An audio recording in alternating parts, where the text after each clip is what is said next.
Police and the New Zealand Drug Foundation are concerned about the latest results of wastewater testing in New Zealand, which are the worst they've ever seen.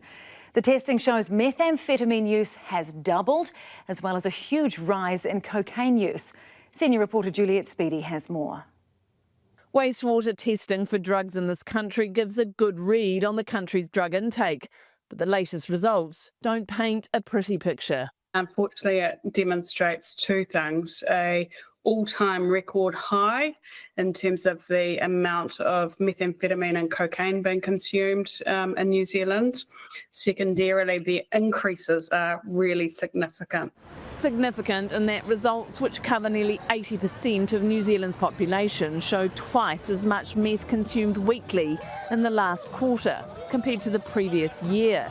That's 32.4 kilograms of meth consumed every week.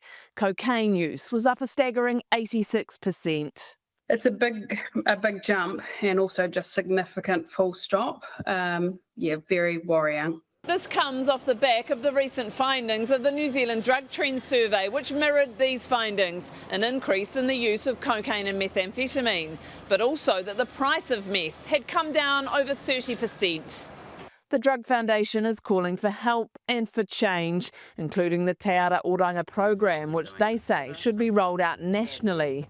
That has stalled over a number of years now, and really is the best answer we currently have available to us. There are some other tools, but we would need to look at our drug laws, which are almost 50 years old. Police put the social harm of meth use at this level at $34 million a week, and the toxicity of the drugs is also far worse. Moving into summer, users are being urged to test their drugs, particularly cocaine, as increasing amounts in the testing clinics are being found to not be cocaine at all. A couple of weeks ago, we actually had, for example, somebody bring in some cocaine that turned out to be heroin. And heroin's an opioid. It has a very different effect on your body and doses differently, and could have resulted in fatalities, and in fact recently had in Australia. She says large-scale drug busts like the recent takedown of the South Island Comanchero chapter does help, but there's a huge amount of work still to go. We would normally not be worrying about a blip in the wastewater, but it's more than a blip. It's 3 whole months where it's incredibly elevated and then has sustained up there.